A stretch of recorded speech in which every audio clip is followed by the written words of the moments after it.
अस्सलाम वालेकुम दोस्तों, एक और वीडियो में I welcome all of you. दोस्तों पेपर आज हो चुका है EMU MA पॉलिटिकल साइंस का। कट ऑफ क्या रहेगी, 4 सब्जेक्ट मिलते हैं यहाँ पर आपको। पेपर का लेवल क्या था डिस्कस करूँगा आपसे इस वीडियो में डिटेल। सब्सक्राइब नहीं है तो प्लीज़ कर लें, बेल आइकन दबाएं ताकि वीडियो आप तक टाइम पर लगातार पहुँचे। दोस्तों पेपर इस आपको टेस्ट में 4 सब्जेक्ट में आपको मिलेगा एडमिशन, 4 कोर्सेज में, जहाँ पर पब्लिक एड है, ह्यूमन राइट्स है, then you have international politics and last one is political science. Total seats जो हैं वो हैं 85 और जैसे लगभग half seat will go to internal and half seats will go to external student. तो कंपटीशन काफ़ी ठीक ठाक है इसके अंदर, बच्चे काफ़ी ज़्यादा आते हैं क्योंकि 4 पेपर है, कोर्स काफ़ी फेमस है, बढ़िया भी कोर्स है ये।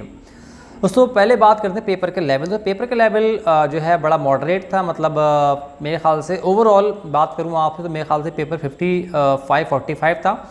दोस्तों बात करें अब आपसे MCQ वाले पार्ट में, MCQ वाला पार्ट दोस्तों मेरे ख्याल से जो था वो अराउंड 10-12 सवाल तो काफ़ी आसान थे, कुछ सवाल रिपीट भी थे। तो जो बच्चा पढ़ के आया होगा सही से वो आराम से 50% पार्ट उसने सही कर लिया होगा, मतलब बिना तुक्का मारे हुए।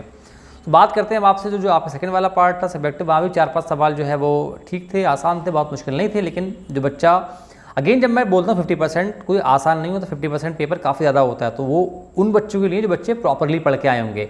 तो वो वाला पार्ट भी मेरे ख्याल से 50-50 था, पहले वाला पार्ट भी 50-50 था। तो ओवरऑल पेपर अगर मैं देखूं तो ये मैं 50-50 था, या थोड़ा सा 50 से ऊपर मान लें आप, ऐसा पेपर था। ऐसा नहीं था कि बहुत ही आसान रहा हो, हलवा रहा हो। बहुत सारे बच्चे बाहर निकल के आके जब बोलते हैं कि सारा कर दिया सब सही, वो फिर ऐसी बहुत सारे ऐसे बोलते हैं, लेकिन जब आंसर की आती है तो उनको समझ में आ जाता है। तो लेकिन पेपर बहुत आसान नहीं था, बहुत मुश्किल नहीं था, बड़ा बैलेंस पेपर दोस्तों मैं इसको बोलूँगा। सो बात करते हैं कट ऑफ के बारे में। तो अगर आप एक्सटर्नल हैं, अगेन ध्यान रहे मैं किसी इंडिविजुअल के बारे में बात नहीं कर रहा हूँ, सब्जेक्ट के बारे में चारों बताऊंगा। अगर यहाँ तक आपका स्कोर आएगा, चारों में से किसी में आपका मेन लिस्ट में नाम आ जाएगा। एंड कट ऑफ का मतलब होता है लिस्ट 1 के अंदर जिन लोगों का नाम आएगा। बाद में वेटिंग वगैरह से क्या होता है उसके बारे में बात मैं नहीं करूँगा, तो लिस्ट 1 वाले बच्चों के हिसाब से बात मैं यहाँ पर करूँगा। सो अगर आप जनरल हैं तो उससे एक्सटर्नल है, मेरे ख्याल से अगर आपका स्कोर 50 तक आप पहुँच जाएंगे, 48-50, तो इन चारों में से कहीं भी आपको एडमिशन मिल जाएगा बहुत ही आसानी के साथ।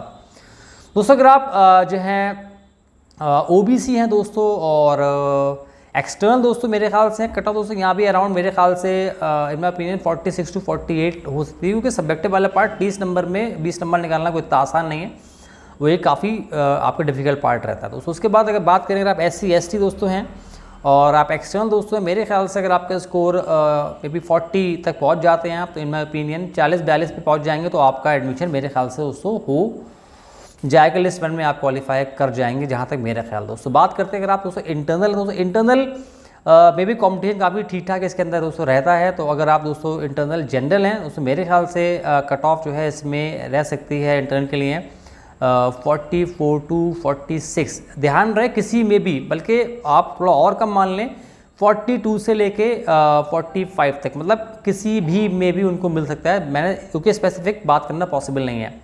सो अगर आप इंटरनल हैं दोस्तों, OBC हैं, मेरे ख्याल से अगर आपका स्कोर 39 to 41 आपने स्कोर कर लिया है, मेरे ख्याल से चारों में से किसी में भी आपका एडमिशन हो सकता है। ध्यान रहे क्योंकि जहाँ पर सीट्स बहुत कम है वहाँ शायद थोड़ा मुश्किल लगेगा, जैसे कि आपका इंटरनेशनल पॉलिटिक्स है, केवल 10 सीट्स हैं वहाँ पर, तो शायद वहाँ पर मुश्किल रहे, लेकिन बाकी चारों में से किसी में हो सकता है। मैंने इस बारे में बात करूँ तो अगर आप इंटरनल हैं, SC/ST दोस्तों में, अगर आप SC/ST कैटेगरी में दोस्तों अगर आप आते हैं, तो अगर आपका स्कोर में भी 35 आपने स्कोर कर लिया, 35 to 37, तो चारों में से कहीं भी आपका एडमिशन जो है लिस्ट 1 में आप क्वालिफाई कर जाएंगे। तो ये था मेरा गैस आपके लिए, उम्मीद करूँगा ये सच बैठेगा। मिलूंगा आपसे अगली वीडियो में, खुदा हाफिज़।